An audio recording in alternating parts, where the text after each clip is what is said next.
My fellow inner workers, buat lo yang belum pernah ke psikolog, pasti ada banyak pertanyaan yang lo punya. Bahkan mungkin ini yang selama ini menghambat lo buat mencoba.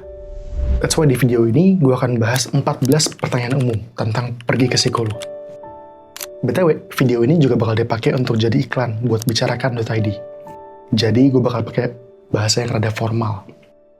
Tapi kalau cuma kita berdua aja, gue bakal balik pakai gue lu ya, biar nyaman. Kita mulai ya. Pertanyaan pertama. Psikolog itu apa sih? Psikolog bukan cuma teman curhat berbayar.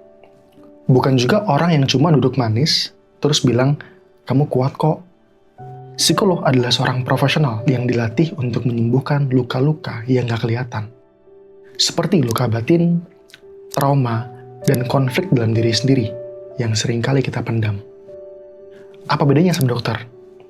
Kalau dokter ngobatin luka fisik, psikolog ngobatin luka emosional yang seringkali nggak kelihatan.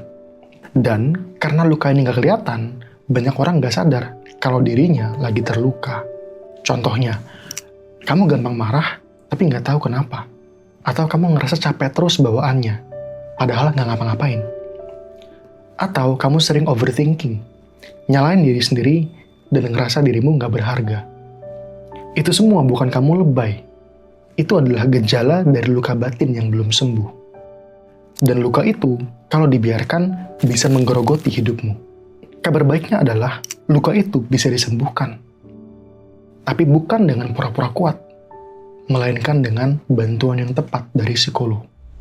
Bicara sama psikolog akan bantu kamu lebih paham sama dirimu sendiri, yang mana itu adalah langkah pertama untuk mulai penyembuhanmu. Tanpa dijudge, tanpa digurui, dan mereka benar-benar bisa jaga rahasiamu. Jadi, kalau kamu sekarang udah kepikiran buat ngobrol sama psikolog, itu bukan kebetulan. Itu adalah sinyal dari diri kamu sendiri. Mungkin ini saatnya untukmu berhenti pura-pura kuat. Saatnya pulih dari dalam. Sekarang kita ke pertanyaan kedua. Apa aja sih masalah yang bisa ditangani sama psikolog? Jawabannya, apapun yang bikin kamu ngerasa capek secara mental dan emosional. Psikolog bisa bantu kamu mengurai benang kusut yang ada di kepala dan hatimu. Contoh, belakangan kamu sering ngerasa overthinking dan nyalain diri sendiri terus. Atau emosimu gampang meledak. Atau kamu ngerasa hidupmu kosong, hilang arah. Atau mungkin kamu lagi patah hati, punya trauma di masa lalu, atau lagi stuck di hubungan yang toksik. Atau mungkin sesimpel kamu pengen naik level, menjadi versi dirimu yang lebih kuat, lebih tenang, dan tahu mau kemana ke depannya. Semuanya itu valid. Kalau itu udah mengganggu kualitas hidupmu, maka itu penting untuk ditangani. Psikolog bukanlah pemberi solusi, tapi navigator. Dia bisa bantu kamu mengerti, apa sih yang terjadi sama kamu? Kenapa kamu ngerasa begitu? Gimana caranya untuk maju dan mendampingimu dalam prosesnya? Langkah demi langkah, supaya kamu bisa benar-benar bergerak menuju arah hidup yang kamu mau. Saya percaya harapan itu selalu ada bagi mereka yang mau berusaha. Berikutnya pertanyaan ketiga. Apa sih bedanya konselor, psikolog, dan psikiater? Simpelnya gini, konselor itu pertolongan pertama. Kalau kamu lagi emosional banget dan butuh tempat yang aman untuk bercerita, konselor bisa bantu kamu untuk lebih tenang. Fokusnya adalah meredakan gejala. Kalau psikolog, itu lebih kayak detektif buat kondisi mentalmu. Psikolog bakal bantu kamu menggali akar masalah untuk paham sama pola pikir dan emosi yang kamu rasain sekarang. Dan mereka juga akan mendukung proses penyembuhan luka batin melalui psikoterapi.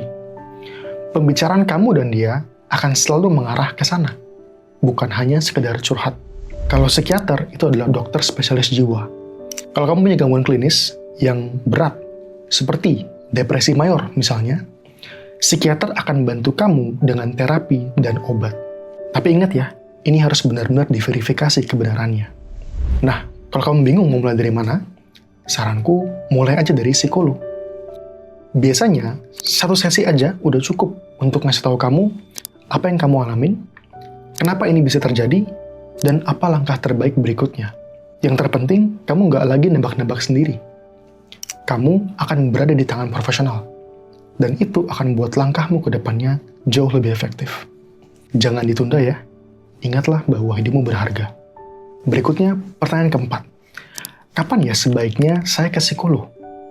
Menurut saya, ini tuh ibarat kamu nanya, kapan ya saya harus ke dokter gigi?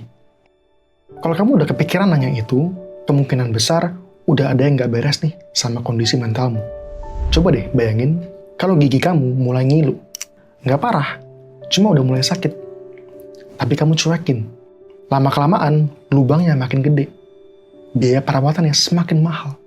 Dan ujung-ujungnya, gigimu mesti dicabut. Karena ada kerusakan permanen. Nah, mental health juga mirip kayak gitu. Kayak ada lubang kecil dalam jiwa kita yang seringkali kita anggap remeh, padahal kalau dibiarin, ini bisa jadi luka yang dalam. Jadi, coba deh refleksi. Apakah belakangan ini kamu tidurnya berantakan?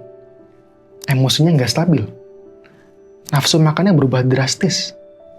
Overthinking terus-menerus? Atau mungkin kamu susah fokus sampai ganggu ke pekerjaan?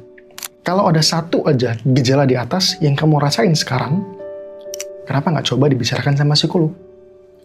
Supaya beres masalahnya. Dan jiwamu bisa sehat lagi. Pertanyaan kelima. Apa sih gunanya kita ke psikolog? Ingat aja 2P. P yang pertama, penyembuhan. Buat kamu yang lagi terluka saat ini. Psikolog bisa bantu kamu mengerti apa yang kamu rasain sekarang.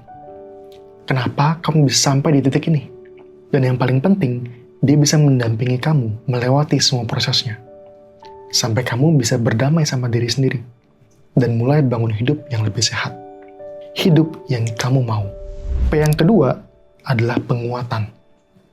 Bukan cuma sembuh, tapi kita juga mau kamu tumbuh. Psikolog akan bantu kamu membangun struktur jiwa yang kuat. Supaya kamu bisa menghadapi tantangan hidup dengan mandiri. Tanpa kehilangan diri sendiri. Hasilnya, setelah terapi, kamu akan jadi manusia yang lebih utuh. Nggak lagi terpecah-pecah dalam diri sendiri. Kamu jadi lebih tahu siapa dirimu yang sebenarnya. Apa tujuan hidupmu, dan bisa lebih menggunakan waktumu untuk bergerak mewujudkan potensi terbesar dalam dirimu. Itulah gunanya ke psikolog. Pertanyaan ke-6. Kenapa sih harus ke psikolog? Kan bisa, curhat aja sama temen. Faktanya, curhat sama temen itu nggak salah sama sekali. Tapi, itu seringkali nggak cukup. Apalagi kalau masalahmu kompleks, sensitif, dan kamu butuh privasi. Karena temanmu itu bukan profesional. Mereka nggak paham tentang psikologi. Nggak ngerti gimana caranya untuk menjadi pendengar yang baik. Dan, hidup mereka sendiri juga berat. Mereka punya masalahnya masing-masing. Itulah kenapa, kalau kamu cerita sama mereka juga bingung mau respon apa. Atau mereka sibuk ngasih solusi yang seringkali nggak kamu butuhin. Atau mereka tipis-tipis menghakimi. Dan yang paling bahaya, rahasiamu bisa bocor. Jangan sampai nih ini terjadi. Karena yang ada, kamu malah akan semakin merasa tertekan. Itulah kenapa, kalau kamu lagi terluka, alangkah baiknya untuk datang ke orang yang profesional. Psikolog tahu cara mendengarkan. Bukan untuk menggurui ya, tapi untuk memberi ruang yang aman untukmu menjadi diri sendiri. Tanpa penghakiman. Tempat di mana kamu bisa benar-benar merasa dipahami. Ingat ya, kamu nggak harus menjalani ini semua sendirian. Ada psikolog yang siap mendampingi kamu. Sampai pada titik di mana kamu bisa berdiri sendiri. Pertanyaan nomor 7. Saya mau ke psikolog, tapi bingung mau mulai cerita dari mana ya? Saya paham. Kadang, saking lamanya kita memendam perasaan sendiri, pas waktunya ngomong, kita malah ngeblank. Mau mulai dari mana ya? Mana yang paling penting? Kok kayaknya semua penting? Sebagai orang yang juga pernah di posisimu, ini adalah saran terbaik dariku. Yakni, tulis dulu aja semua yang mau kamu sampaikan sebelum sesi. Nggak usah rapi, nggak perlu panjang-panjang bahkan. Sesimpel, tulis aja apapun yang muncul di pikiranmu dan apa yang kamu rasain sekarang. Dengan begitu, kamu bisa mencapai 3 hal. Pertama, pelampiasan. Kamu bisa keluarin dulu semua yang numpuk di kepala dan hatimu. Jadi waktu masuk ruang konseling, kamu udah lebih tenang. Kedua, kamu jadi lebih paham sama diri sendiri. Masalah yang tadinya kelihatan besar banget, sekarang jadi kelihatan lebih jelas setelah ditulis, lebih konkret. Dan ketiga, bisa kelihatan prioritasnya. Kamu jadi bisa lihat mana yang paling mendesak. Jadi waktu sesi dimulai, kamu tahu persis mau mulai dari mana. Jadi, tenang aja. Kamu nggak harus kok datang ke psikolog dalam kondisi serba siap. Nggak harus sempurna. Cukup datang dengan jujur. Dan punya keberanian kecil untuk memulai.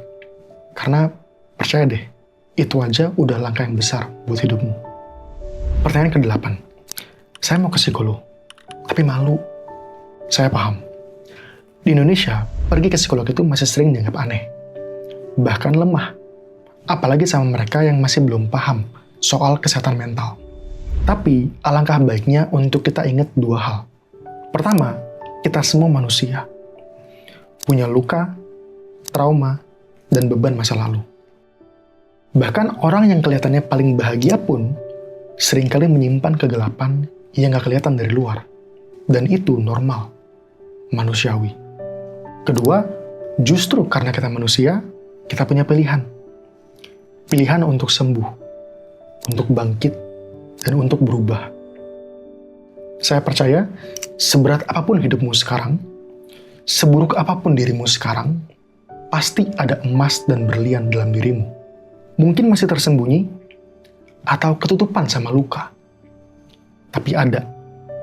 Dan terapi sama psikolog bisa bantu kamu menemukannya kembali. Emas dan berlian itu. Potensi besar yang sekarang masih terkubur dalam dirimu. Orang lain mungkin akan menghakimi kamu. Tapi saya nggak akan. Dan psikologmu nanti pun udah pasti nggak akan menghakimi kamu. Bukan karena kami suci ya. Tapi karena kami tahu bahwa menghakimi itu nggak akan membantu kamu untuk bertumbuh. Yang kami akan lakukan adalah mendukungmu dengan sepenuh hati. Supaya kamu bisa mewujudkan potensi terbaikmu. Dan jadi terang, jadi berkat. Buat hidupmu, hidup orang-orang di sekitarmu, dan bahkan buat dunia. Jadi, nggak perlu malu ke psikolog. Justru menurut saya, kamu perlu bangga sama diri sendiri. Karena udah berani ke psikolog. Pertanyaan ke-9. Ke psikolog itu sifatnya rahasia kan ya? Saya takut cerita saya kesebar. Saya paham. Wajar kok kalau kamu ngerasa takut. Karena yang mau kamu ceritain kan udah pasti bukan hal yang sepele ya. Mungkin bahkan belum pernah kamu ceritain ke siapapun. Jujur aja, saya pun pernah di posisi itu. Waktu pertama kali ke psikolog, saya pun takut. Takut dihakimi, takut cerita saya tersebar. Waktu itu, yang akhirnya buat saya merasa aman adalah psikolog itu terikat sama kode etik yang ketat. Itu artinya, semua yang kamu ceritakan ke dia akan dijaga kerahasiaannya. Bukan cuma karena itu kewajiban profesionalnya dia ya, tapi juga karena psikolog itu menghargai keberanianmu untuk terbuka.